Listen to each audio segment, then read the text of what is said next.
আমাদের পরিচয় হলো মাত্র দুটি। এক নম্বর হলো কোরআন বলছে 28 নম্বর পারার 16 নম্বর পৃষ্ঠার প্রথম নম্বর লাইন, সূরার নাম সূরায়ে তাকাবুন, আয়াত নম্বর 9 আল কোরআন, ওয়া ইউমিন বিল্লাহি ওয়া ইয়ামাল সালিহা।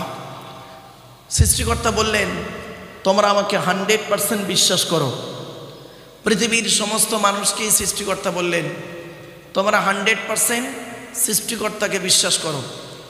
চলতে ফিরতে উঠতে বসতে সব কিছুতেই আমাদের বিশ্বাস থাকবে একজন সৃষ্টিকর্তা আল্লাহ। এবার যিনি এসেছে, যাকে পাঠিয়েছেন, যে যুগে যাকে পাঠিয়েছেন রসুল বা নবী করে, তাকে বিশ্বাস করতেই হবে। তো আমরা শেষ জামানার নবীর উম্মত মুহাম্মদ সাল্লাল্লাহু আলাইহি সাল্লামকে আমাদের বিশ্বাস করতেই হবে এবং তার দেখানো পথে আমাদের চলতে হবে। তিনি যেভাবে খেয়েছেন, যেভাবে শুয়েছেন, যেভাবে চলাফেরা করেছেন, যেভাবে ওঠা বসা করেছেন, যেভাবে তিনি ব্যবসা বাণিজ্য করেছেন, সেইভাবেই আমাদের ওঠা বসা চলাফেরা করাটাই দরকার। যদি আমরা ঠিক মতো চলতে পারি, তাহলে আমার মনে হয় হিন্দু মুসলিম কোনো ঝগড়া মারামারি ফিতনা ফাসাদ হবে বলে মনে হয় না। চলুন আজকে আমি টুকটুক করে একটা একটা করে কথা বলি। আমরা হলাম মানুষ, মানব জাতি সৃষ্টিকুলের শ্রেষ্ঠ আমরা জানি।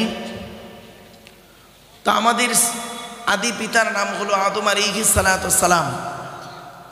আদমকে সৃষ্টিকর্তা তৈরি করেছিলেন 3টি স্তরে। কয়টা স্তর বাবা? 3টি স্তর, এগুলো মনে রাখবেন। 3টি স্তর। আমার কথা বুঝতে না পারলে আপনারা বলবেন, আমি চেষ্টা করব আপনাদেরকে বোঝানোর জন্য। ভুল বুঝবেন না, বাজে ধারণা করবেন না, এটা আমি অনুরোধ করছি আপনাদেরকে। আদম আলাইহিস সালাতু সালামকে পৃথিবীর সর্বপ্রথম মানুষ আদম নবীকে আল্লাহ তৈরি করলেন 3টি স্তরে।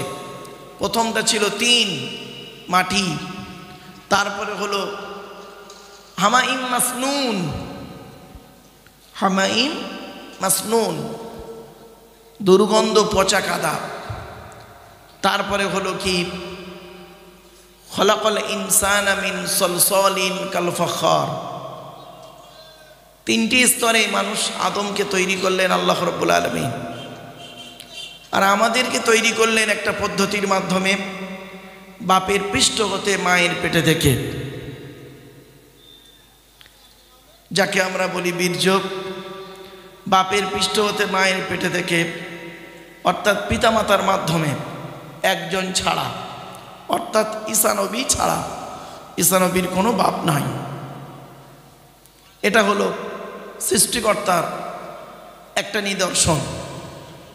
এই পৃথিবীতে সৃষ্টিকর্তার নিদর্শন হলো সবই। তার ভিতর থেকে একটা নিদর্শন হলো যে তিনি বিনা বাপে, বিনা পিতায় পৃথিবীতে সন্তান জন্ম দেন। সেটা হলো ঈসা নবী, তার নমুনা। সৃষ্টিকর্তা আমাদের তৈরি করলেন, আমাদের দেহের মধ্যে 4টে গুরুত্বপূর্ণ অর্গান দিলেন। 1 নম্বর ব্রেন, 2 নম্বর হার্ট, 3 নম্বর লিভার, 4 নম্বর কিডনি। এরপরে সৃষ্টিকর্তা আমাদের করলেন কি, দেহের মধ্যে 9টা ছিদ্র দিলেন। 9টা ছিদ্র দেহের মধ্যে। হিন্দু মুসলিম ভালো করে শুনে যান। 9টা ছিদ্র, 2 চোখ, 2 নাক, 2 কান, 1টা গাল, সামনে পেছনে। এই 9টা ছিদ্রের যে কোনো একটা ছিদ্র দিয়ে সৃষ্টিকর্তা আত্মা বের করে নেয়। অনেক মানুষ দেখবেন কি হিন্দু কি মুসলিম মারা গেছে, মারা যাওয়ার পরে দেখবেন চোখটা চেয়ে আছে, মারা গেছে গালটা হাঁ করে আছে, মারা গেছে হাতটা বেঁকে আছে, ঘাটটা বেঁকে আছে, মারা গেছে পেশাব পায়খানা ফিরে ফেলেছে।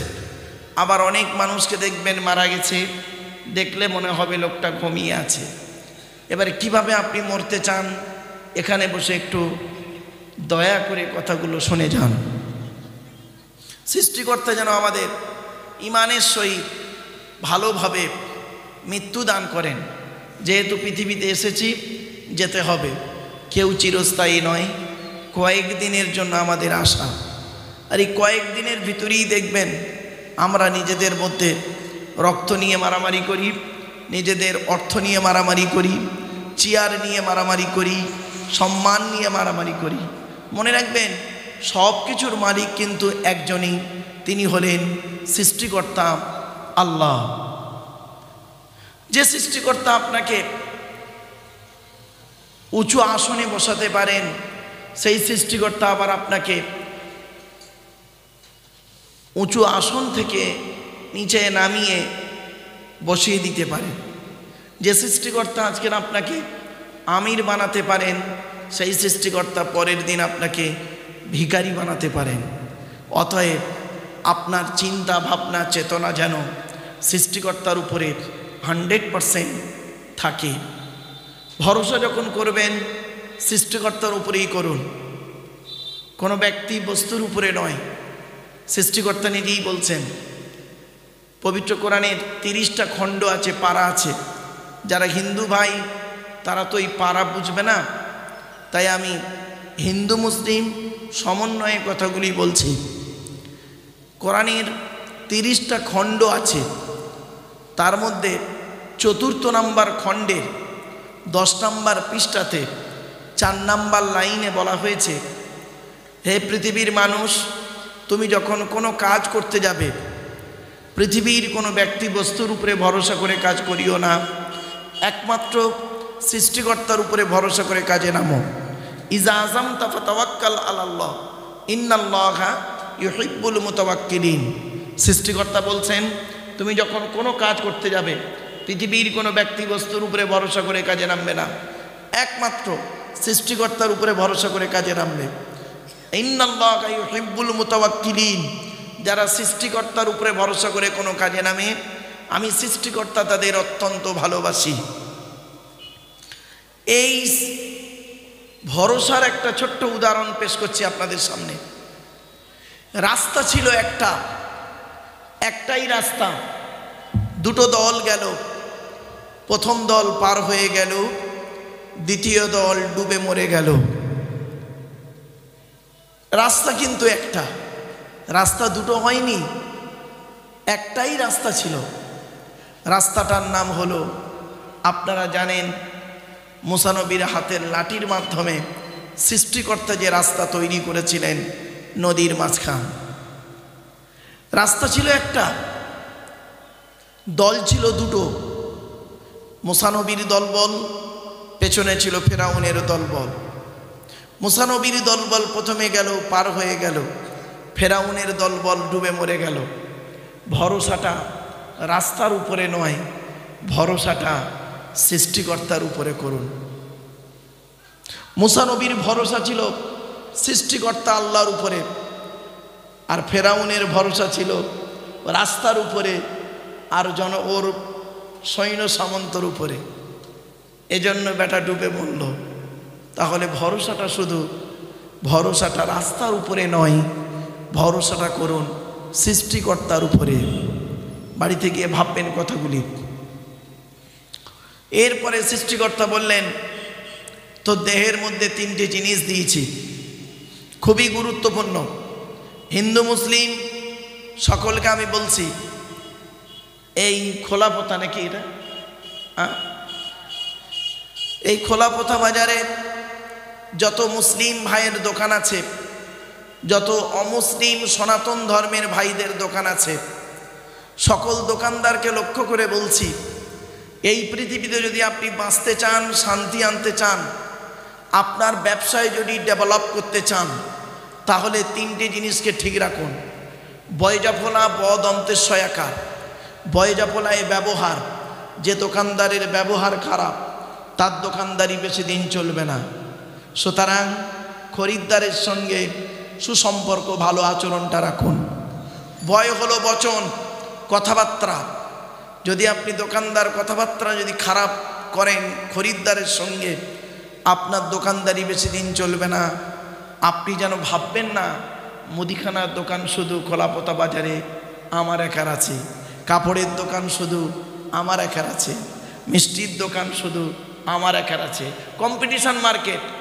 আপনার দোকান থেকে নাই বা নিল, পাশের দোকান থেকে নিয়ে কিন্তু তিনি তার কাজটা মিটিয়ে নেবেন, আপনি তার কাছে চিরতরে খারাপ হবেন। এই জন্য বয় হলো বচন, কথাবার্তা ঠিক রাখুন। তো 1 নাম্বার বয় জফলায় ব্যবহার, 2 নাম্বার বয় হলো বচন, 3 নাম্বার দন্তের সহায়কারে সাধুতা, বিশ্বাস। মহাজনের কাছ থেকে মাল আনছো, তার সঙ্গে যদি বিশ্বাসঘাতকতা করেছো, সে তোমায় মালই দেবে না, ব্যবসায়ী চলবে না। ব্যবহার, বচন, সাধুতা, 3টে যার মধ্যে আছে, he is a really businessman, তিনি হলেন সত্যিকারের একজন ব্যবসায়ী। আর 3টে গুণ যার মধ্যে নেই, তার ব্যবসা বেশি দিন চলবে না। আমার বলার উদ্দেশ্যটা কি? পৃথিবীতে একজন ব্যবসায়ী এসেছিলেন, যে ব্যবসায়ীর জন্ম হয়েছিল, আপনারা তো এত দোকানদারি ব্যবসা করছেন, আর পৃথিবীতে একজন ব্যবসায়ীর আগমন ঘটেছিল। ব্যবসায়ী এসেছিলেন 570 খ্রিস্টাব্দে 29 আগস্ট সোমবার। আর ওই ব্যবসায়ী পৃথিবী ছেড়েছিলেন 632 খ্রিস্টাব্দে জুন মাসের 8 তারিখ সোমবার। 62 বছর প্লাস কয়েকদিন ওই ব্যবসায়ীটা পৃথিবীতে ছিলেন। এমন ব্যবসা করে দেখিয়ে গেলেন, সারা পৃথিবীর মানুষ আজও তার কথা মনে রাখে, তার কথা নিয়ে মূল্যায়ন করে, তার কথা নিয়ে গবেষণা করে, তার কথা নিয়ে রিসার্চ করে। সেই ব্যবসায়ীটার নাম হলো বিশ্বনবী হযরত মুহাম্মদ মুস্তাফা সাল্লাল্লাহু আলাইহি ওয়াসাল্লাম। সুধী শ্রোতামণ্ডলী, তাই আপনাদের কাছে আমার একান্ত আবেদন নিবেদন, আপনারা মাথায় রাখুন কথাগুলিকে। এরপরে আসছি, সৃষ্টিকর্তা বলছেন, হে পৃথিবীর মানুষ, এই পৃথিবীতে যতদিন তোমরা বাঁচবে, হিন্দু মুসলিম সকলকে আমি উদ্দেশ্য করে খোলাপাতা বাজারে বলছি, হিন্দু মুসলিম সকলকেই বলছি, কোরআন শুধু মুসলমানদের জন্য নয়, কোরআন এসেছে হুদাল্লিন নাস, মানব জাতির হেদায়েতের জন্য এসেছে কোরআন। তাই সৃষ্টিকর্তা বলছেন, ইয়া আইয়ুহান নাস, হে মানব জাতি, কুলু মিম্মা ফিল আরদি হালালান তাইয়্যিবা। 2 নম্বর খণ্ড বা পারাতে 4 নম্বর পৃষ্ঠাতে 8 নম্বর লাইনে সূরার নাম সূরা বাকারাতে বলছেন, হে মানব জাতি, ইয়া আইয়ুহান নাস কুলু মিম্মা ফিল আরদি হালালান তাইয়্যিবা। হে মানব জাতি, পৃথিবীতে যতদিন বাঁচবে যে খাবারগুলি ভক্ষণ করবে, বৈধ খাবার খাও, অবৈধ খাবার খেও না। মানব জাতি সকলের জন্য বলে, যেখানে হিন্দু মুসলমান কোনো ডিভাইডেড নেই। এবার যারা সৃষ্টিকর্তাকে বিশ্বাস করবে, ঈমান আনবে, তাদের একটা পদবি দিয়েছেন ঈমানদার। ইয়া আইয়ুহাল্লাযীনা আমানু, হে ঈমানদার বান্দাগণ,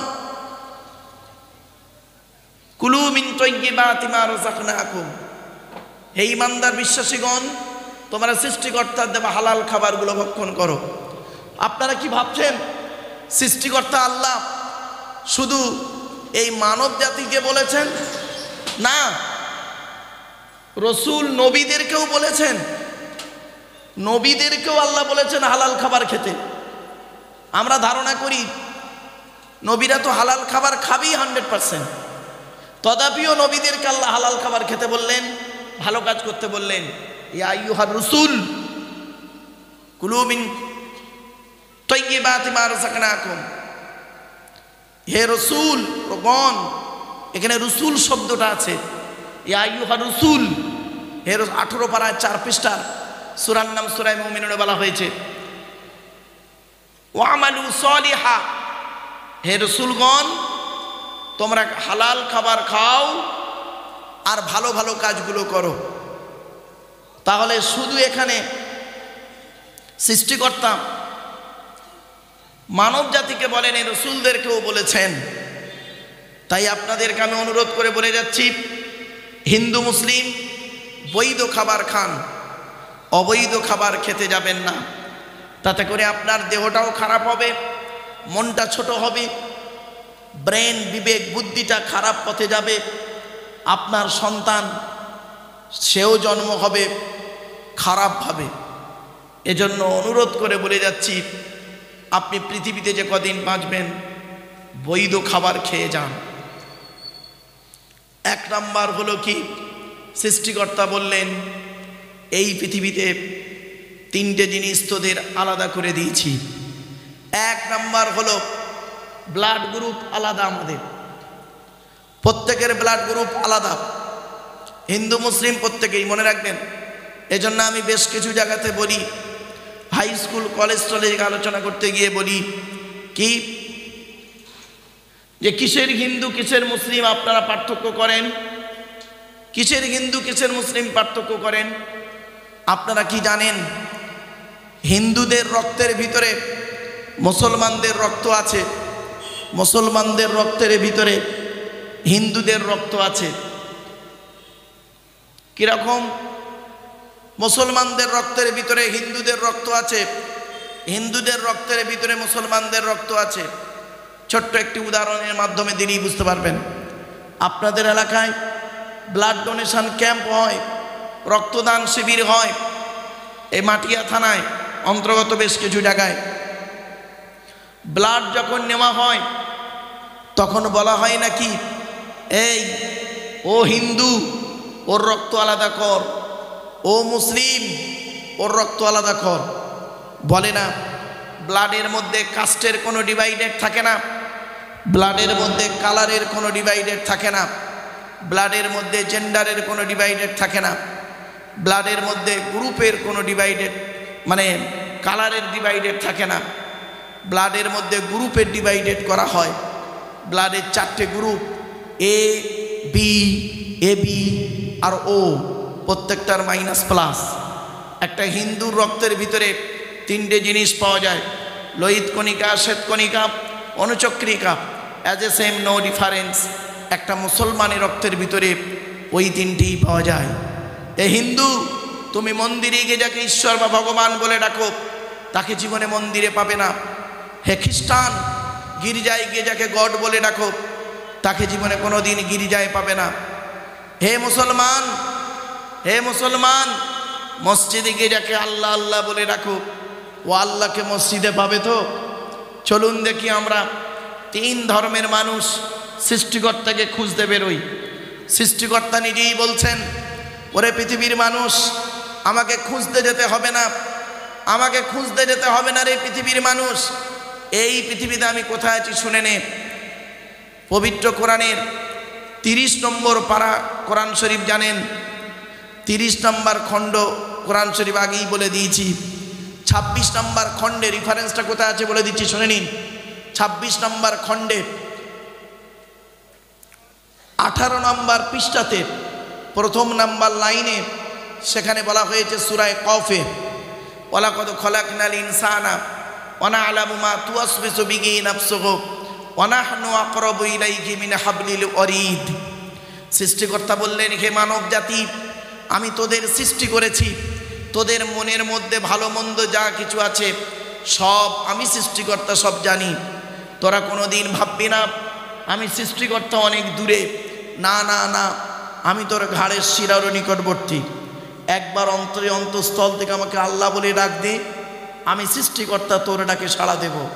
এজন্য আমি বলি, কোথায় স্বর্গ কোথায় নরক কে বলে তা বহুদূর, মানুষের মাঝে স্বর্গ নরক, মানুষেতে সুরাসুর। হিন্দু মুসলিম অনুরোধ করে কথাগুলি বলে যাচ্ছি, মানা না মানা হলো আপনাদের ব্যাপার, তবে আমি কথাগুলো যা বলছি বাড়িতে গিয়ে মূল্যায়ন করুন। এরপরে আসছি, সৃষ্টিকর্তা আরো বলছেন 2 নম্বর খণ্ডে 7 নম্বর পৃষ্ঠাতে 8 নম্বর লাইনে সূরার নাম সূরায়ে বাকারাতে, সেখানে বলা হয়েছে, এই কোরআনেই বলা হয়েছে, এই কোরআনেই বলা হয়েছে, ওয়াইদা সালাকা ইবাদি আন্নি ফাইন্নি করিব উজিবু দাওয়াতাদ দাঈ ইযা দাআন ফালিয়াস্তাজিবু লি ওয়ালিয়ুমিনু বি লাআল্লাহুম ইয়ারশুদুন। এর বাংলা অর্থটা কি? সৃষ্টিকর্তা বলছেন, হে নবী, তোমার কাছে যখন আমার সম্পর্কে আমার বান্দারা প্রশ্ন করবে, নবী তুমি শুধু এতটুকুই বলো, আমি কোথায় আছি? আন্নি ফাইন্নি করিব, আমি আমার বান্দার নিকটবর্তী খুবই নিকটবর্তী আছি। উজিবু দাওয়াতাদ দাঈ ইযা দাআন, বান্দা যখন আমাকে সৃষ্টিকর্তা আল্লাহ বলে ডাক দেয়, আমি তার ডাকে সাড়া দিয়ে থাকি। সুতরাং আমি যখন বান্দার ডাকে সাড়া দিই, তারও উচিত হলো আমার ডাকে সাড়া দেওয়া। কোরআন বলছে, আমি যখন তার ডাকে সাড়া দিয়ে থাকি, তারও উচিত হলো আমার ডাকে সাড়া দেওয়া। আর যে ব্যক্তি আমার ডাকে সাড়া দেয়, সেই সঠিক পথে থাকতে পারবে পৃথিবীতে। তো আমি আপনাদেরকে বলছি, সৃষ্টিকর্তার আহ্বানে আপনারা সাড়া দিন। হিন্দু মুসলিম সৃষ্টিকর্তার আহ্বানে আপনারা সাড়া দিন। তার আহ্বানগুলো কি? চলুন আমি কটা কথা আজকের বলছি। তার আহ্বান, তিনি পৃথিবীতে এই কোরআনে 250 রকমের হারাম বলেছেন, অবৈধ। কত কত কত জোরে বলুন, কিছু শিখে যান, আজকে জেনে যান। 250 রকমের হারাম আছে, আর 250 রকমের হালাল আছে। আমরা কটা হারাম জানি? চলুন একটা একটা করে আপনাদের সঙ্গে একটু শেয়ার করি। আজকে আমি 10টা হারাম নিয়ে কথা বলবো। 10টা হারাম, হিন্দু মুসলিম ভালো করে শুনে নিন। 10টা হারাম, অবৈধ জিনিস 10টা, জাস্ট কোরআন থেকে। 1 নম্বর হারাম হলো কি? সৃষ্টিকর্তা বলছেন অবৈধ। আমি সৃষ্টিকর্তা হলে আমি একক, আমার সঙ্গে কাউকে শরীক করো না। আমি হলাম লা শরীক। আমার সঙ্গে পৃথিবীর কোনো ব্যক্তি বস্তুর তুলনা করবে না। 1 নম্বর। 2 নম্বর, সৃষ্টিকর্তা বলছেন, এই পৃথিবীর মানুষ, খোলাপতার হিন্দু মুসলিম, 2 নম্বর সৃষ্টিকর্তা বলছেন, পৃথিবীতে যতদিন তোমরা বাঁচবে, পিতা মাতাকে গালি দেবে না। কি হিন্দু কি মুসলিম, আজকের যদি এই সৃষ্টিকর্তার আদেশটা যদি হিন্দু মুসলিম মানত, তাহলে আজকে বৃদ্ধাশ্রমের প্রয়োজন হতো না। ঠিক না বেঠিক? লজ্জা করে না? বাম্মাকে বৃদ্ধাশ্রমে রাখেন। কি হিন্দু কি মুসলিম শিক্ষা অর্জন করেছেন? What is the definition of education? Education কাকে বলে? ওই নামের পাশে ডিগ্রি থাকলে? What is the definition of education?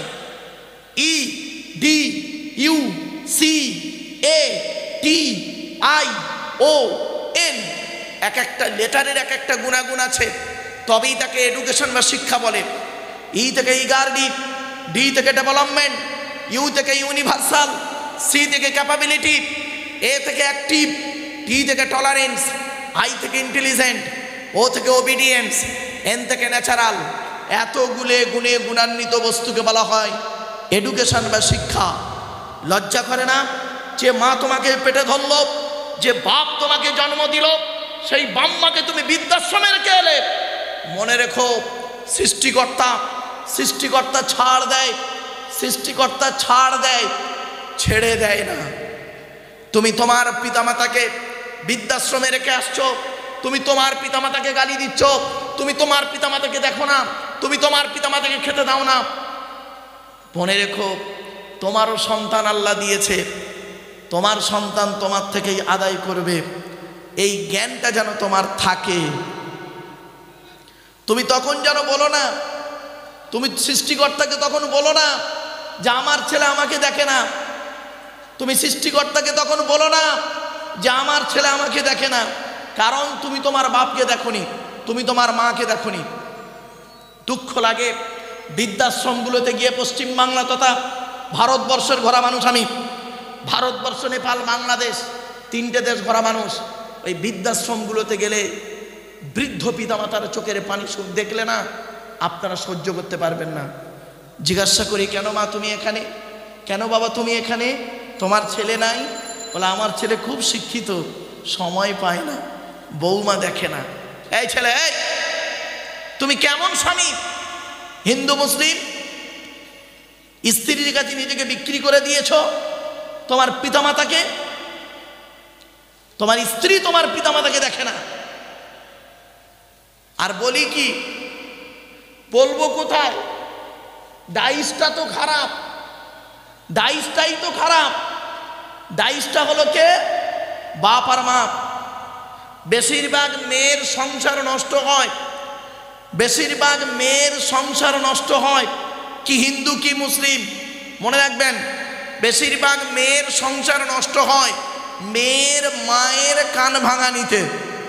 ঠিক না ঠিক? বেশিরভাগ মেয়ের সংসার নষ্ট হয় কি হিন্দু কি মুসলিম, মেয়ের মায়ের কান ভাঙা নিতে।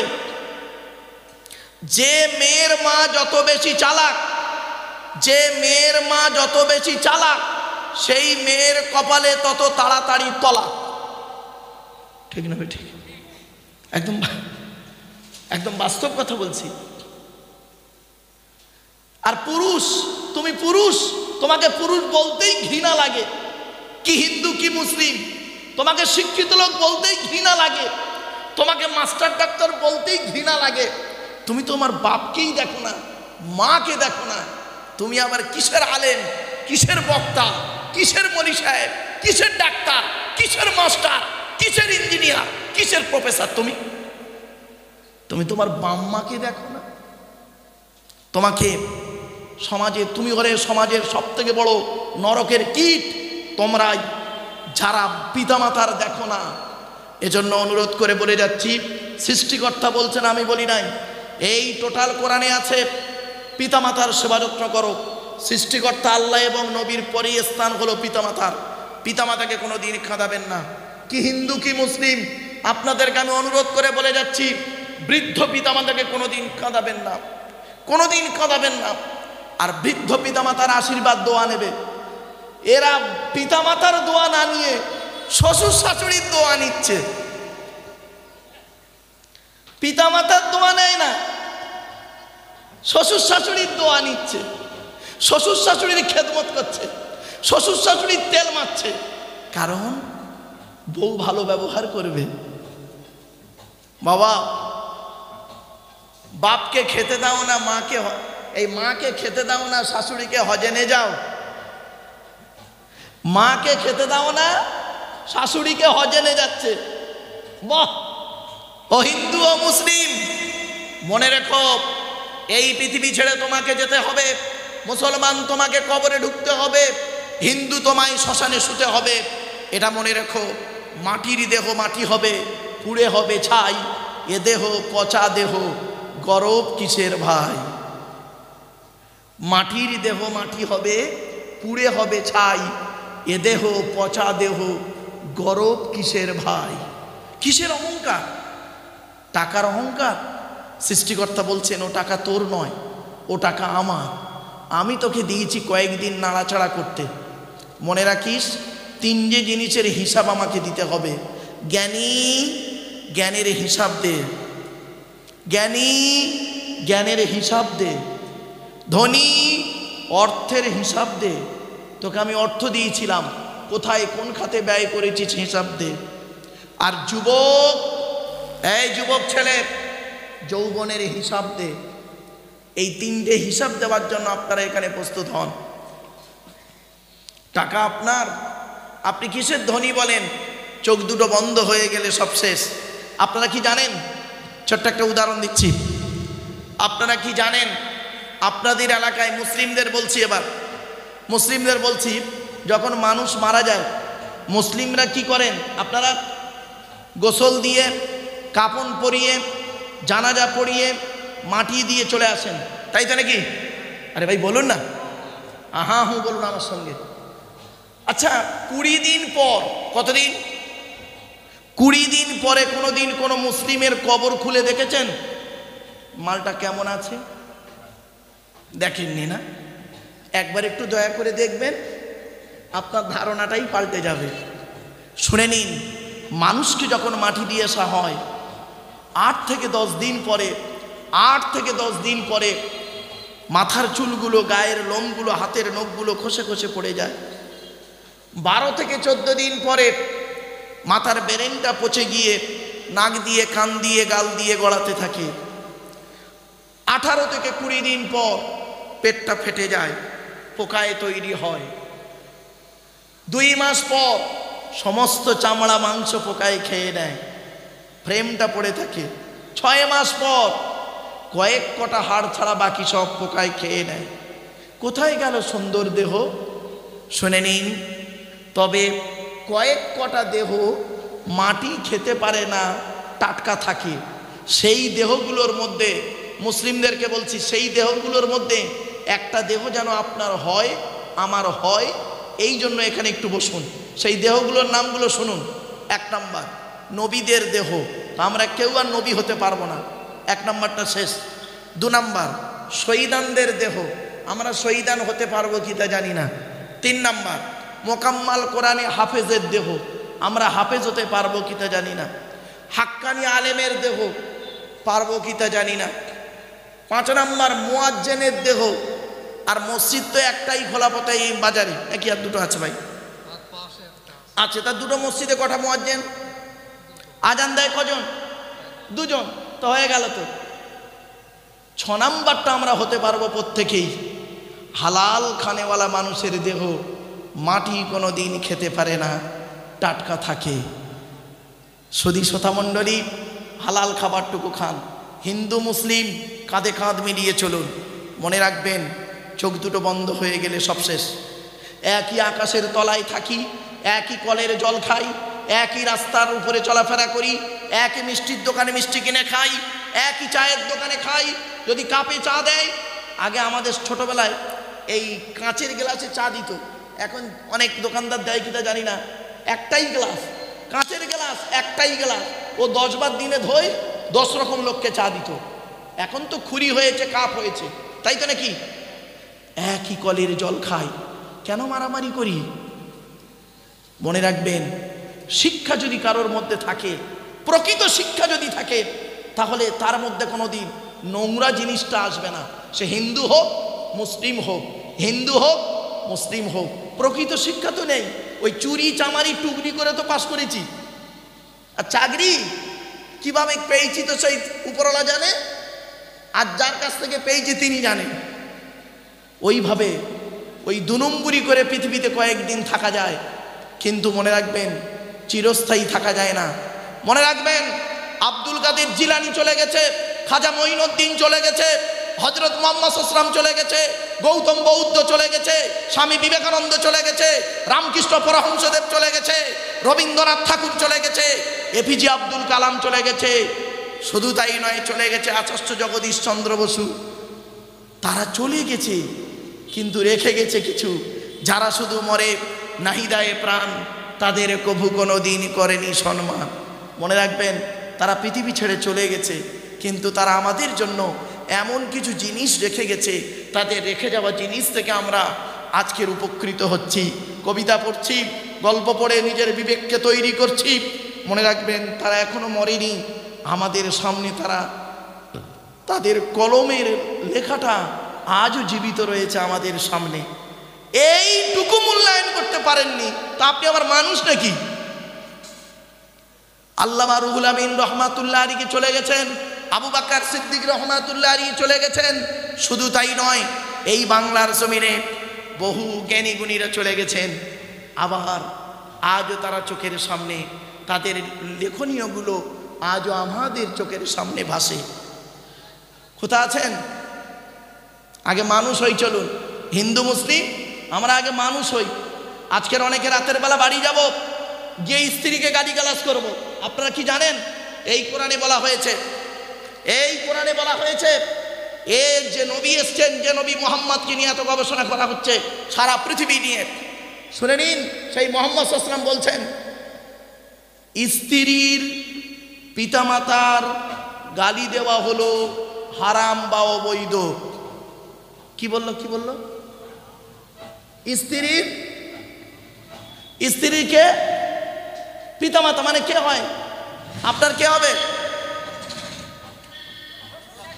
শ্বশুর শাশুড়ির গালি দেওয়া হারাম। আপনি কি জানেন শ্বশুর শাশুড়ির গালি দেওয়া হারাম? আল্লাহর নবী নিষেধ করেছেন। আপনি তো শ্বশুর শাশুড়ি গালি দেন।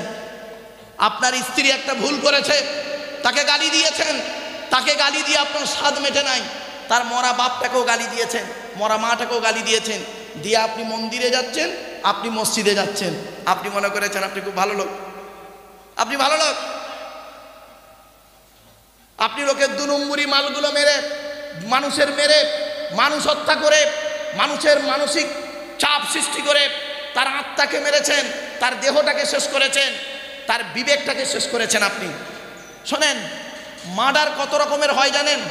বাবা, আমি একজন ফরেন্সিক ইনভেস্টিগেটর কুইজের একজন অফিসার, আমারে একবার মূর্খ গান্ডু ভাববেন না। মানুষকে কত রকম ভাবে মারা হয় জানেন? শারীরিক নির্যাতন, মানসিক নির্যাতন। এই মানসিক নির্যাতনটা মারাত্মক। স্বামীরা স্ত্রীদের শারীরিক নির্যাতন করে, আর কিছু স্ত্রী আছে স্বামীদেরকে মানসিক নির্যাতন করে। কিছু বোঝেন? কিছু অনুরোধ করে বলে যাচ্ছি, এজন্য প্রত্যেকটা স্বামীর দায়িত্ব হলো স্ত্রীকে 17টা শিক্ষা দেওয়া। আপনারা কি হিন্দু কি মুসলিম, আপনাদেরকে বলে যাচ্ছি, নিজের স্ত্রীকে কয়েকটা শিক্ষা আপনারা দেবেন, যে শিক্ষাগুলো খুবই দরকার, খুবই জরুরি। তাই আজ আপনাদের কাছে বলছি, সৃষ্টিকর্তা 10টা হারামের কথা আজকের বলবো। 1 নম্বর হারাম হলো কি, অবৈধ হলো কি, সৃষ্টিকর্তার সঙ্গে পৃথিবীর কোনো ব্যক্তি বস্তুর তুলনা করতে যাবেন না, 1 নম্বর হারাম। 2 নম্বর হলো সৃষ্টিকর্তা বলছেন, এই পৃথিবীতে তোমার জন্ম দেওয়া পিতামাতাকে কোনোদিন গালি দিও না, জন্ম দেওয়া বাপ আর মাকে কোনোদিন মারধর করো না, গালি দিও না, অত্যাচার করো না, শারীরিক নির্যাতন করো না, মানসিক নির্যাতন করো না, বরং পিতামাতার সঙ্গে ভালো ব্যবহার করবেন। অনেকে আছে দেখবেন, স্ত্রীকে নিয়ে আনন্দে থাকে, ছেলে মেয়েকে নিয়ে আনন্দে থাকে, আজকে রাতে গিয়ে ঘুমাবে আনন্দে। অনেক ব্যক্তি এখানে বসে আছেন, দাঁড়িয়ে আছেন, আপনারা বাড়ি থেকে স্ত্রী ছেলে মেয়েকে নিয়ে ঘুমাবেন, আর বৃদ্ধ পিতামাতা খেয়েছে কিনা খবর নেবেন না। আপনি আবার সকালবেলা উঠে সৃষ্টিকর্তাকে ডেকে দোকান খুলবেন, আর আপনার ওই দোকানে সৃষ্টিকর্তা তার করুণা বর্ষণ করবে? আপনি ভাবলেন কি করে? সৃষ্টিকর্তা নিজেই বলেছেন, তুমি তোমার বৃদ্ধ পিতামাতাকে গালি দিও না, তাদেরকে অত্যাচার করো না, তাদের প্রতি করুণার নজরে দেখো, তাদেরকে ভালোবাসো, ভক্তি শ্রদ্ধা করো। পিতামাতা যদি আশীর্বাদ করে, পিতামাতা আশীর্বাদ দোয়া যদি করে, ওই দোয়াটা সৃষ্টিকর্তার আরশে আজিমে পৌঁছে যায়। আজকে আপনারা মুসলমানদের বলি আর হিন্দুদের বলি, হিন্দু ভাইরা তারা ব্রাহ্মণকে অনেক টাকা দেয়, মুসলমানরা মলি সাহেবদের অনেক কিছু দেয়। মনে রাখবেন, আমি আব্দুল্লাহ গিল মারুফ বলে যাচ্ছি, আমার হাতে 500 টাকার নোট দিয়ে মোসাফা করে কি নেকি পাবেন কি তা আমি জানি না, পুণ্য হবে কি তা জানি না, তবে এতটুকু বলতে পারি, 100 টাকার একটা নোট নিয়ে জন্মদাতা বাপের হাতে দিয়ে বলবেন, আব্বা চা খাবে, বাপ ওই টাকাটা নেবে, আকাশের দিকে তাকাবে, চোখ ফেটে পানি পড়বে, অন্তর থেকে দোয়া বের হয়ে যাবে, ওই দোয়াটা আল্লাহর আরশে আজিমে পৌঁছে যাবে। আপনি কোথায় আছেন? আপনি তো বাম্মাকেই দেখেন না। আপনি ছেলের কাছে ভাতের আশা করেন কি করে? আপনার মতো পিতামাতাকে ছেলে মেয়ে মারছে, খারাপ করছে না, ভুল করছে না। মনে রাখবেন, আপনি আপনার মাম্মাকে দেখেছেন? আপনি তো শ্বশুর শাশুড়িকে গুরুত্ব দিয়েছেন, আপনি আপনার স্ত্রীকে ঠিকমতো শাসনে রাখতে পেরেছেন? আপনি পুরুষ, বাড়িতে গিয়ে ভাববেন। চলুন, 1 নম্বর হলো সৃষ্টিকর্তার সঙ্গে কাউকে শরীক করবে না, লা তুশরিক বিহি শাইয়্যা। 2 নম্বর হলো ওয়াবিল ওয়ালিদাইনি ইহসানা, পিতামাতার সেবা যত্ন করবে, পিতামাতাকে কোনোদিন গালি দেবে না। আজ আমি অনুরোধ করে বলে যাচ্ছি, বাবা আজকের গিয়ে পিতামাতার হাত ধরে ক্ষমা চেয়ে নেবেন, পায়ে ধরে ক্ষমা চেয়ে নেবেন। যদি তাদের সঙ্গে খারাপ আচরণ করে থাকেন অতীতে, তার জন্য আপনি ক্ষমা চেয়ে নেবেন। পিতামাতা যদি অন্তর থেকে মাফ করে দেয়, আপনি জানবেন আপনার ইহকাল শান্তি, পরকালে স্বর্গ বা জান্নাত। আর আপনি যদি ওই কষ্ট পিতামাতাকে দিতেই থাকেন, তাহলে জানবেন আপনার জন্য নরকে ঘর তৈরি ঠিক হচ্ছে, আপনার নরকের আগুনে পোড়ানো হবে, এটা মাথায় রাখবেন। 3 নাম্বার হলো খুব হারাম অবৈধ জিনিস।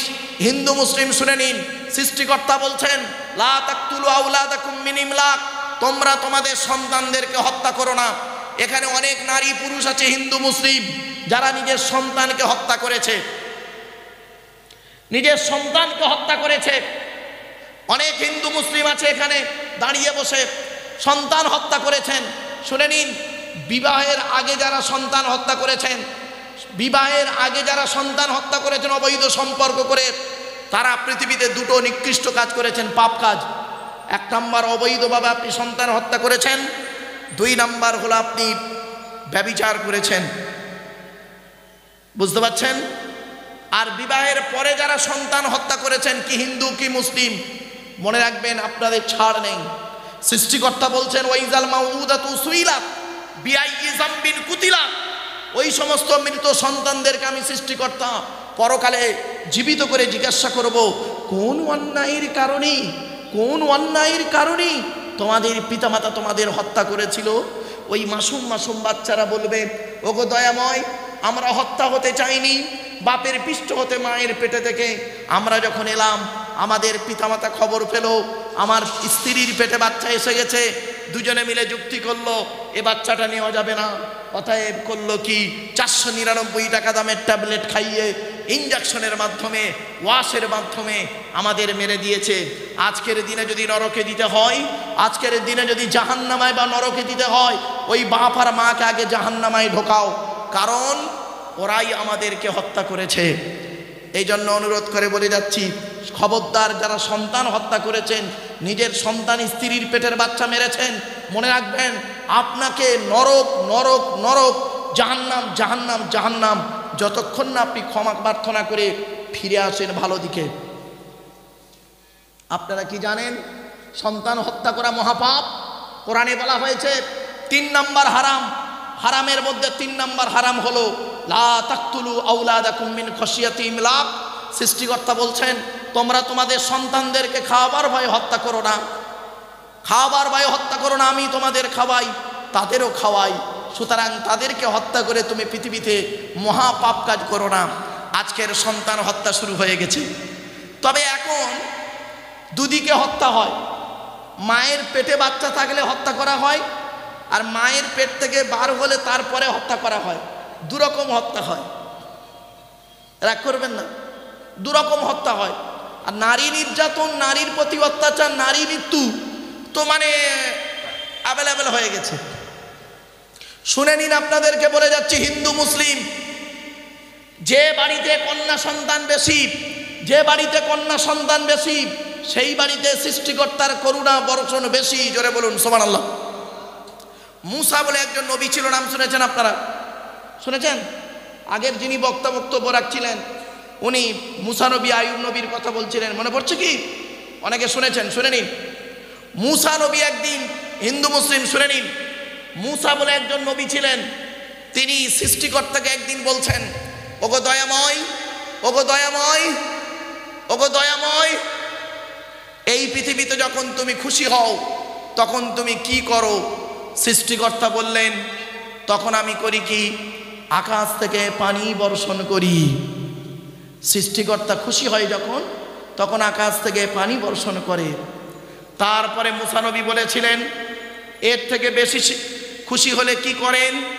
তখন সৃষ্টিকর্তা বললেন, বাড়িতে আমি অতিথি পাঠিয়ে দিই, মেহমান পাঠিয়ে দিই, আত্মীয় বাড়ি চলে আসে। তারপরে মুসা নবী বললেন, ওগো দয়াময়, আপনি সব থেকে যখন বেশি খুশি হন তখন আপনি কি করেন? সৃষ্টিকর্তা বললেন, ওগো দুনিয়ার মানুষ শোনো, ওগো মুসা, আমি যখন পৃথিবীতে অত্যন্ত খুশি হয়ে যাই তখন আমি সেই বাড়িতে কন্যা সন্তান দান করি।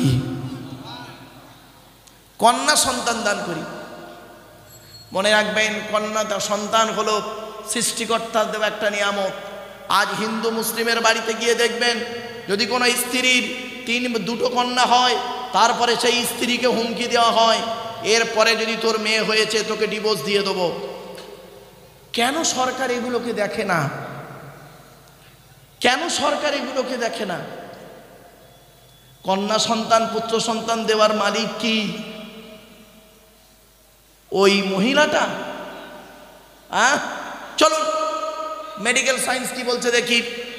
মেডিকেল সায়েন্স বলছে জেনেটিক্স বা বংশগতি বিদ্যার জনক হলো গেগর জোহন মেন্ডেল। তিনি দুটো সূত্র আবিষ্কার করেছিলেন, পৃথক বন্টনের সূত্র, স্বাধীন বন্টনের সূত্র। এক্স আর ওয়াইকে দিয়ে মটর গাছকে নিয়ে গবেষণা করেছিলেন। এক্স ওয়াইকে দিয়ে মটর গাছকে নিয়ে গবেষণা করেছিলেন। মনে রাখবেন, বিজ্ঞান বলছে কন্যা সন্তান হবার পিছনে মায়ের কোনো হাত নেই, এখানে বাপের অবদান থাকে। তাহলে আপনি কন্যা সন্তান হলে স্ত্রীকে দোষ দেন কেন? এই শাশুড়ি মা, তুমি তোমার বৌমাকে দোষ না দিয়ে ছেলেকে দোষ দাও। আর সৃষ্টিকর্তা কোরআনে বলছেন কি, লিল্লাহি মুলকুস সামাওয়াতি ওয়াল আরদি ইয়াখলুকু মা ইয়াশা ইয়াহাবু লিমান ইয়াশাউ ইনাসা ওয়া ইয়াহাবু লিমান ইয়াশাউ যুকুর আও ইযাউবিজুহুম যুকরানা ওয়া ইনাসা ওয়া ইয়াজআলু মান ইয়াশাউ আকিমা। এই আয়াতটি কোথায় আছে? বাক্যগুলি কোরআনের 25 নম্বর খণ্ডে 7 নম্বর পৃষ্ঠার 12 নম্বর লাইনে। সেখানে বলা হয়েছে, আমি আসমান পৃথিবী জমিনকে সৃষ্টি করেছি, আমি যা ইচ্ছা তাই সৃষ্টি করতে পারি। আমি যাকে খুশি তাকে শুধু কন্যা দান করি, যাকে খুশি তাকে শুধু পুত্র দান করি, যাকে খুশি তাকে পুত্র কন্যা উভয়ে দান করি। আবার যাকে খুশি তাকে পুত্র কন্যা থেকে বঞ্চিত করে বাঁধা করে রাখি। তাহলে নারীর দোষ দেন কেন? এজন্য আপনাদেরকে বলে যাচ্ছি, কন্যা সন্তানের প্রতি ভালোবাসা দেখান, কন্যা সন্তানকে আপনি ভালোবাসুন। তা বলে এই বলছি না পুত্রকে আপনি ঘৃণা করুন, না না না। শুনে নিন, হযরত মুহাম্মদ সাল্লাল্লাহু আলাইহি সাল্লামের কাছে একজন ব্যক্তি এলেন। আসার পরে দাঁড়িয়ে আছেন ব্যক্তিটি, একটা ছেলে বাচ্চা ছেলে মেয়ে আসছে, একটা বাচ্চা ছেলে আর বাচ্চা মেয়ে আসছে ছুটে ছুটে লোকটার কাছে যখন এলো, লোকটি তখন করলেন কি, পুত্র সন্তানটাকে কোলে নিয়ে চুমো দিল। কন্যা সন্তানটা দাঁড়িয়ে আছে। মুহাম্মদ সাল্লাল্লাহু আলাইহি সাল্লাম বললেন, এই পুত্র সন্তানটি কার? তখন লোকটি বললেন, এই পুত্র সন্তানটি হলো আমার। আর এই কন্যা সন্তানটি কার? বলছে ওটাও আমার। বলল তোমার জন্ম দেওয়া মেয়ে? বলছে হ্যাঁ। তখন মুহাম্মদ সাল্লাল্লাহু আলাইহি ওয়াসাল্লাম রেগে গেলেন। রেগে গিয়ে বলছে, তুমি একজন নিষ্ঠুর, তুমি একজন নিষ্ঠুর, তুমি একজন নিষ্ঠুর। পুত্র সন্তানকে কোলে নিয়ে চুমা দিলে, আর কন্যা সন্তানটাকে তুমি চুমা দিতে পারলে না। আমি মুহাম্মদ সাল্লাল্লাহু আলাইহি সাল্লাম হলাম 4 কন্যার মেয়ে। মুহাম্মদ সাল্লাল্লাহু আলাইহি সাল্লাম বলেছেন, কোনো ব্যক্তির যদি 2 বা 2 এর অধিক কন্যা হয়, ওই 3 কন্যাকে যদি কোনো বাপ আর মা ভালো করে লালিত পালিত করে ভালো জায়গায় বিবাহ দিতে পারে, ওই পিতামাতা কিয়ামতের মাঠে মুহাম্মদ সাল্লাল্লাহু আলাইহি সাল্লাম বলছেন, আমি যে স্বর্গে থাকব, যে জান্নাতে থাকব, সেই স্বর্গে আমার খুবই নিকটবর্তী ওই কন্যাদের পিতামাতা থাকবে। জোরে বলো। আচ্ছা, আমি এইরকম ওয়াজ করছি কেন বলুন তো? বলতে পারবেন? বলতে পারবেন না? আমি এইরকম ওয়াজ করছি কেন? আমি তো কোরআনে আয়াত পড়ে মানে করব, কোরআনে আয়াতই পড়ছি, কিন্তু আমার ভাষাটা হচ্ছে দেখবেন হিন্দু মুসলিম মিক্স ভাষা, তাই না? ওরে বাবা, বাজে 10টা, আমার অমুসলিম ভাইয়ের আমার বক্তব্য অনেক শোনে, তাই তাদেরকে যদি বলি কোরআনের পারা নাম্বার, পৃষ্ঠা নাম্বার, লাইন নাম্বার, তারা অত বুঝবে না। কোরআনের পারা না বলে খণ্ড বলছি, কিছু বুঝে আসছে? এই জন্য মনে রাখবেন, কথাগুলি একটু মূল্যায়ন করুন। এরপরে আসছি, সৃষ্টিকর্তা বলছেন 1 নাম্বার হারাম হলো কি? সৃষ্টিকর্তার সঙ্গে কাউকে শরীক করা, তুলনা করা। হিন্দু মুসলিম সকলকে বলে যাচ্ছি, সৃষ্টিকর্তার সঙ্গে কাউকে তুলনা করবেন না, কাউকে তুলনা, কোনো দিকে তুলনা করবেন না, কোনো ব্যক্তিকে নয়, কোনো বস্তুকে নয়। সৃষ্টিকর্তা হলেন একক, অল্লং সৃষ্টং অল্লং প্রোডাম ব্রহ্মম। আল্লাহই শ্রেষ্ঠ, আল্লাহই পরিপূর্ণ।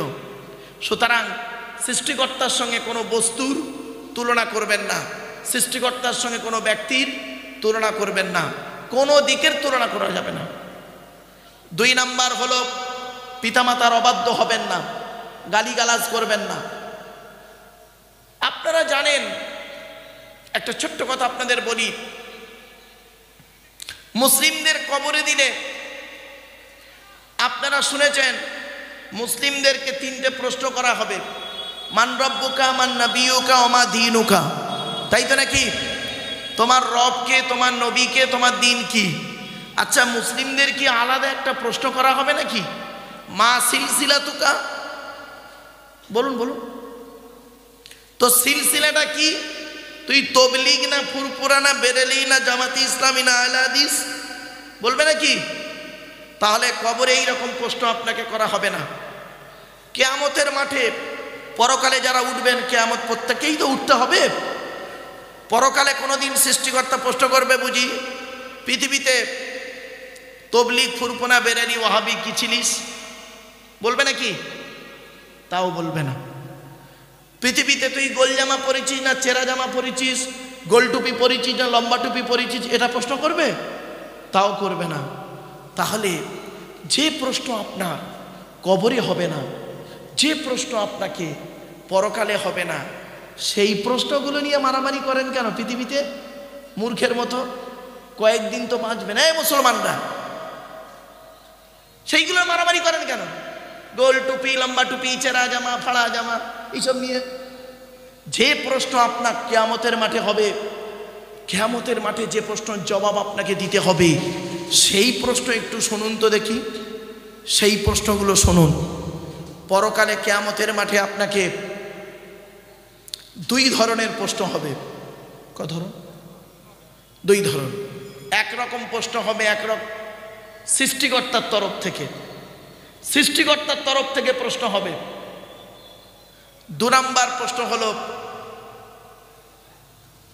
মানুষের তরফ থেকে প্রশ্ন হবে। সৃষ্টিকর্তার তরফ থেকে কি প্রশ্ন হবে শুনে নিন।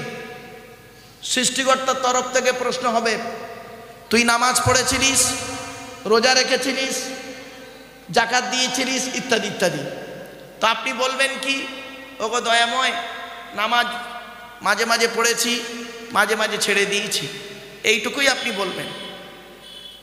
আপনি ইচ্ছা করলে মাফ করতে পারেন, কারণ আপনি নিজেই বলেছেন আমি সকলের গুনাহ মাফ করব, শিরককারীর গুনাহ আমি মাফ করব না। 2 নাম্বার হলো কি, বান্দার তরফ থেকে প্রশ্ন হবে। এই প্রশ্নতে প্রত্যেকেই কম বেশি ধরা পড়বে। কি প্রশ্ন? সৃষ্টিকর্তা বলবে, তুমি পৃথিবীতে স্বামী হিসাবে কতটা পারফেক্ট ছিলে, স্বামী হিসাবে কতটা পারফেক্ট। বিয়ে করলেই স্বামী হয়ে গেল নাকি আপনাদের ধারণা? মনে রাখবেন, আমি আমার জ্ঞানে গবেষণা করে যতটুকু পেয়েছি, ইসলাম ধর্মে মেয়ের বিবাহ দিতে গেলে মেয়ের বাপে 1 টাকাও খরচা হবে না। সুবহানাল্লাহ বলেন। আবার বলছি, ভুল বুঝবেন না যেন, অন ক্যামেরার সামনে বলছি, ইসলাম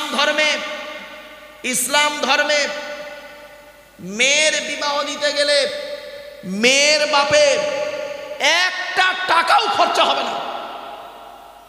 উল্টে বরং ছেলের বাপের টাকা খরচা হবে। কি? মোহরানা বানতে হবে, ঠিক না বেঠিক? মাহার বাঁধতে হবে ছেলেকে। তুমি একটা মেয়েকে সংসার করবে, তাকে টাকা দিয়ে তোমাকে সংসার করতে হবে। কোথায় লেখা আছে বিয়ে বাড়িতে 500 জন বরযাত্রী? মেয়ের বাপকে একদম ভিখারি বানানো ইসলাম ধর্মে আছে বুঝি? কোথায় লেখা আছে খাট গদি ড্রেসিং টেবিল আলমারি? কোথায় লেখা আছে 5 লাখ টাকা ইয়াম্মা গাড়ি 5 বাড়ি সোনা? এই কোরআনে বলা আছে ওগুলো অবৈধ। আর বিয়ের ফোন বলেন তো নাকি আপনারা? হ্যাঁ, কি হিন্দু কি মুসলিম? যে ছেলেটা মাধ্যমিক পাশ করলো, নিরুপমার করুণ গল্পটা গল্পগুচ্ছ কাহিনী রবীন্দ্রনাথের লেখা, দেনা পাওনা গল্প পড়ার পরে সে ছেলে যদি বলে মাধ্যমিকে স্টার পেয়েছি, আমার সার্টিফিকেটের দাম হলো 50,000 টাকা, ইয়াম্মা গাড়ি, 5 ভরি সোনা, তবে একটা গরিবের মেয়েকে বিবাহ করব, আমি আব্দুল্লাহিল মারুফ বলে যাচ্ছি, মাধ্যমিকে স্টার পাওয়া ছেলেটার থেকে যে ছেলেটা 4 পাস করে বাড়িতে বসে থাকে, 4 পাস করা ছেলেটা মাধ্যমিকে স্টার পাওয়া ছেলের থেকে ভালো। তাই আপনাদের কাছে আমি অনুরোধ করে বলে যাচ্ছি, এই পোন পথা থেকে মানুষকে, মেয়ের বাপকে অন্তত রেহাই দিন। ছেলের বাপেদের কাছে কি হিন্দু কি মুসলিম, ছেলের বাপেদের কাছে আমি করজোড়ে নিবেদন করছি, মেয়ের বাপেদেরকে অন্তত এই পোন পথা থেকে একটু রেহাই দিন। আজকের কত মেয়ের বাপ তারা কি করছে, মাথার চুল উড়ে যাচ্ছে, কন্যা দায়ে ভিক্ষা করছে, আর তুমি ছেলের বাপ, মেয়ের বাপের টাকায় তুমি দালালতিগিরি করছো। লজ্জা করে না? ফোন নিয়ে বিয়ে করেছো। এই কোরআনে বলা আছে সাম্মাউনা লিল কাযিবি আক্কালুনা লিস সুহুদ। সুদের তাফসিরে বলা হয়েছে বিয়ের পূর্ণিমা তেমন হারাম, ব্যভিচার করা যেমন হারাম। তাই আপনাদেরকে আমি অনুরোধ করে বলে যাচ্ছি, কথাগুলো একটু মাথায় রাখুন, গুরুত্ব দিয়ে শোনার চেষ্টা করুন। এবারে আসছি, 1 নম্বর প্রশ্ন হলো কিয়ামতের মাঠে স্বামী হিসাবে কতটা ভালো। নবীজি মুহাম্মদ সাল্লাল্লাহু আলাইহি ওয়াসাল্লাম বলেছেন, তোমরা তোমাদের স্ত্রীদের সঙ্গে ভালো আচরণ করো, তুমি যেমন খাবে স্ত্রীকে তেমন খাওয়াবে, তোমরা যেমন পড়বে স্ত্রীদের তেমন পড়াবে। শুধু তাই নয়, তোমরা স্ত্রীদের সঙ্গে সুআচরণ করতে থাকো। খবরদার স্ত্রীদের সঙ্গে খারাপ আচরণ করো না, স্ত্রীদের গালি দিও না, স্ত্রীদের মারধর করো না। এরপরে নবীজি বলেছেন, তুমি তোমার স্ত্রীকে সুশিক্ষা দান করো, আদবের শিক্ষা দাও, ভাষা শিক্ষা দাও। আমরা তো পুরুষদের শুধু নামাজের তালিম দিই, কই একবারও তো বলিনি স্ত্রীকে নিয়ে তাহাজ্জুদের নামাজটা পড়ি। বাড়িতে গিয়ে করেননি তো কোনো দিন? নিজে তাবারুক নিয়ে বাড়ি গেলেন আর জলসা শুনে বাড়ি গেলেন, স্ত্রীকে কই তো বলেননি কই নামাজ পড়েছে এশার? আপনি তো নিজেই নামাজ পড়েননি, তা আপনার প্রতি আল্লাহর রহমত হবেই কি করে? সৃষ্টিকর্তা বারে বারে বলেছেন। তাই আপনাদের কাছে আমি করজোড়ে বলে যাচ্ছি, কথাগুলি গুরুত্ব দিয়ে শোনো। 1 নম্বর হলো স্বামী হিসাবে তুমি কতটা পারফেক্ট পৃথিবীতে ছিলে। 2 নম্বর হলো পিতা হিসাবে কতটা পারফেক্ট। আপনি যে বাপ হয়েছেন, বাপের দায়িত্ব পালন করেছেন, বাপের দায়িত্ব পালন করুন। পিতা হিসাবে কতটা পারফেক্ট? আপনি তো পিতা হিসাবে পারফেক্ট হতে পারেননি। আল্লাহর নবী বলেছেন, প্রত্যেক পিতামাতার দায়িত্ব হলো ছেলে এবং মেয়ের উপরে 3টি। কটি? প্রত্যেক পিতামাতার দায়িত্ব হলো ছেলে এবং মেয়ের উপরে 3টি। 1 নম্বর দায়িত্ব হলো আইয়াকসিনা ইসমাহু, ছেলে মেয়ে জন্মগ্রহণ করলে সুন্দর সুন্দর নাম রাখবে। 2 নম্বর নবীজি বললেন, ছেলে মেয়ে জন্মগ্রহণ করলে কি করবে? তাতে লেখাপড়া শেখাবে, কোরআনের শিক্ষা দেবে। 1 নম্বরের একটু ব্যাখ্যা করে দিই। 1 নম্বরের ব্যাখ্যায় বলা হয়েছে সুন্দর সুন্দর নাম রাখবে, ডান কানে আযান দেবে, বাম কানে একামত দেবে, অর্থ থাকলে আকিকা করবে। আপনি একজন পিতা হয়ে আপনার সন্তানের দায়িত্ব পালন করেছেন কি দেখুন, তারপরে ভাতের আশা করবেন। 2 নম্বরে বলা হয়েছে ছেলে মেয়ে যখন কথাবার্তা বলতে শিখবে তাদেরকে কোরআনের শিক্ষা দেবে। এখানে যত মুসলিম বসে আছেন, রাত 10টা বেজে গেছে মানে আমার অমুসলিম ভাইরা দোকান বন্ধ করে বাড়ির পথে হাঁটা দিয়েছে, মুসলিম ভাইরাই পড়ে আছেন জলসার জন্য বুঝি। চিন্তা নেই, আর কয়েক মিনিটের মধ্যেই তো শেষ হয়ে যাবে আমার বক্তব্য। তারপরেই আমার পরে একজন বক্তা আছেন, তিনি কিছু কথা বলেই শেষ করবেন। এখানে যত পুরুষ বসে আছেন, যত মুসলিম পুরুষ বসে আছেন, দাঁড়িয়ে আছেন আপনারা, আমার ধারণা বেশিরভাগ পুরুষরা, মুসলিম পুরুষরা কোরআন পড়তে পারে না, ঠিক না বেঠিক? আর বেশিরভাগ নারীরা, মুসলিম নারীরা কোরআন পড়তে পারে, ঠিক না বেঠিক? আচ্ছা, এটা কেন হলো আপনাদের কাছে? পুরুষরা কোরআন পড়তে পারলো, এই পারে না, আর মহিলারা কোরআন পড়তে পারলো। জলসা তো পুরুষরা দেয়, মহিলারা তো দেয় না, মহিলারা তো চাঁদা দেয়। কত বড় সর্বনাশটা করেছেন শুনে নিন আপনারা। সর্বনাশটা কি শুনে নিন, গুরুত্ব দিয়ে শোনো।